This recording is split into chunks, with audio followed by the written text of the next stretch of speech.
विधानसभा चुनाव नजदीक है और ऐसे में बीजेपी और कांग्रेस दोनों ही अपनी अपनी रणनीतियों पर पूरी तरीके से डटे हुए हैं।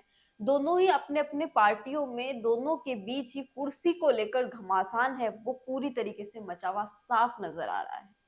नमस्कार, मैं प्रीति चारण और आप देखना शुरू कर चुके हैं राजस्थान संवाद।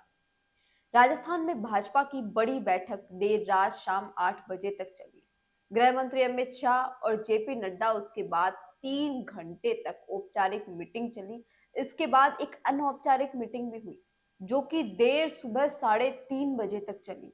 आप सोचिए, 8:30 बजे के बाद 3 घंटे की वो मीटिंग चली और फिर 3:30 बजे के बाद एक अनौपचारिक मीटिंग ये चली। लेकिन यहाँ बहुत सारे सवाल है वो खड़े हो रहे हैं कि मीटिंग इतनी बड़ी क्यों चली, आखिर ये मीटिंग की क्यों गई थी, समझ नहीं आ रहा।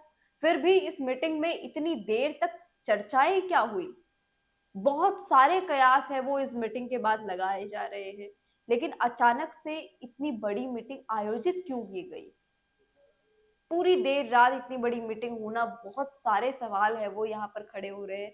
इसे लेकर राजस्थान में राजनीतिक की जो चर्चाएं हैं उनका पूरा बाजार है पूरी तरीके से गर्म हो चुका है। लेकिन एक बात कही जा रही है कि वसुंधरा राजे जब बैठक में बैठी थी तो उनका चेहरा कुछ उदास नजर आ रहा था, लेकिन जैसे ही वो पूरी मीटिंग हुई, अनौपचारिक जब मीटिंग हुई 3:30 बजे, उसके बाद जब वो होटल से बाहर आई तो उनका चेहरा है वो कुछ खिला खिला नजर आ रहा था। वो हंसते हुए बाहर निकली थी। ऐसा लग रहा था कि जितने भी गिले शिकवे थे, जितने भी उनको परेशानियां थी, जो भी चीजें थी, जो भी शिकायतें थी, वो सारी वहां पे दूर हो गई है, ऐसा लग रहा था उनका चेहरा देखकर। वहीं दूसरी ओर अमित शाह ने भी एक बड़ी बात बोली है कि भाजपा राजस्थान में चेहरे के ऊपर चुनाव नहीं लड़ेगी, भाजपा राजस्थान में कमल के फूल के ऊपर चुनाव लड़ेगी। इस बात पर मुझे एक कहावत याद आ रही है कि मेहनत कीजिए, फल की चिंता मत कीजिए।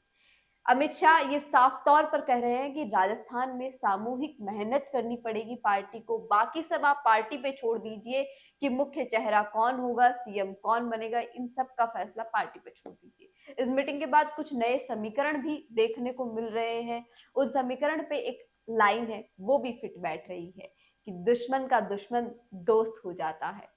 कहा जा रहा है कि गजेंद्र सिंह शेखावत, वसुंधरा राजे, इन दोनों का थोड़ा कंफर्ट जोन दिखाई दे रहा है क्योंकि कई धड़े हैं वो यहाँ पर मजबूत होते नजर आ रहे हैं और इन दोनों के बीच कुछ सुलह हो गई है, ऐसा साफ तौर पर नजर आ रहा है। लेकिन बड़ी बात यह भी है कि अमित शाह, जेपी नड्डा की इस चर्चा में इस बात को लेकर की जा रही है कि किस तरह से संभाग वाइज चीजों को सामाजिक ताना बाना क्या रहेगा और कैसे कैसे चुनाव प्रचार में अब क्या आगे चीजें कैसे बढ़ेगी, क्या समीकरण रहेंगे, क्या रणनीतियां रहेगी। इन सब मुद्दों पे वहां पे बात की थी, मगर सबकी नजरें इसी पर अटकी हुई है कि वसुंधरा राज्य को लेकर पार्टी ने क्या फैसला लिया है। और ये दूसरी बार आपको बता रही हूँ कि वसुंधरा राजे हंसती हुई निकली थी वहां से। लगता है कुछ सुलह हुई है, उनके सारे गिले शिकवे दूर हो गए हैं। देखिए, वसुंधरा राजे का होना और ना होना दोनों में ही पार्टी को नुकसान और फायदा है। नुकसान यह है कि जो गद्दावर नेता है बीजेपी की, और बीजेपी की लोकप्रिय चेहरा है, और उससे नाराज होने का नुकसान हो सकता है। और वहीं 20 सालों से वो बीजेपी की हर चीज को अच्छी तरह से समझती है, हर इलाके को जानती है, लोगों को पहचानती है। मगर अच्छी बात यह है कि बीजेपी के लिए यह भी है कि वसुंधरा राजे और नरेंद्र मोदी ने वसुंधरा राजे को मुख्य चेहरे से हटाकर कांग्रेस को मुद्दाहीन कर दिया है। ये बहुत बड़ी बात है। अगर कांग्रेस के पास कोई मुद्दा ही नहीं रहेगा तो वो चुनाव में करेंगे क्या। कांग्रेस सीधा मोदी पर अटैक करेगी और भाजपा यही चाहती है कि कांग्रेस मोदी पर अटैक करे। जब मोदी पर अटैक होगा तो मोदी राजस्थान में एक बड़े चेहरे के रूप में स्थापित होंगे। इसके अलावा भी बाकी लोगों को लगेगा कि हमारा नंबर भी आ सकता है, तो पार्टी ज्यादा मेहनत करेगी। लोगों को ये लगेगा कि हम सीएम के चेहरे पर आ सकते हैं, तो पूरी की पूरी पार्टी पूरी तरीके से यहाँ पर मेहनत करेगी और इससे अलग अलग धड़े बनेंगे। कमी क्या आएगी, वो संगठन का जो वर्चस्व है वो भी इससे बढ़ेगा, संगठन और मेहनत करेगा। तो देखिए, दोनों तरीके के फायदे और नुकसान है यहाँ पर बीजेपी को यहाँ पर मिल रहे हैं।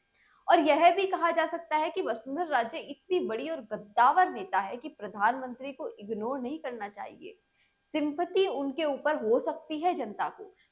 वसुंधरा राजे की राजनीति ऐसी ही रही है, कि उन्हें लेकर लोग याद करें कि वसुंधरा राजे फ्रंट फुट पर क्यों नहीं है। बहुत बड़ी बात है कि वसुंधरा राजे फ्रंट फुट पर क्यों नहीं है, क्योंकि आपको यह बात समझनी होगी कि अगर 4-4, 5-5 उपचुनाव होते हैं और वसुंधरा राजे एक ट्वीट भी नहीं करती है कि बीजेपी को जीतना चाहिए, फिर वह किस भरोसे चाहती है कि उन्हें प्रधानमंत्री, मुख्यमंत्री का चेहरा बनाए और हमें भाषण भी दिलवाए। कैसे हो सकती है ये चीज, कैसे पॉसिबल हो सकती है कि वसुंधरा राजे फ्रंट फुट पर नहीं आए, वसुंधरा राजे अपना कोई ट्वीट भी नहीं करे, वसुंधरा राजे किसी भी सभा में नहीं आई और स्पीच भी उन्होंने नहीं दी, तो वो कैसे पार्टी से उम्मीद कर सकती है कि उनको सीएम के चेहरे पर उनको आगे लाया जाए। और वैसे तो बहुत सारी बीजेपी की जो रणनीतियां है वो कुछ समझ में हमें आ रही है इस बार कि ऐसा क्यों किया गया कि वसुंधरा राजे को यहाँ फ्रंट फुट पे नहीं लाया गया और वसुंधरा राजे को सीएम का चेहरा क्यों नहीं घोषित किया गया।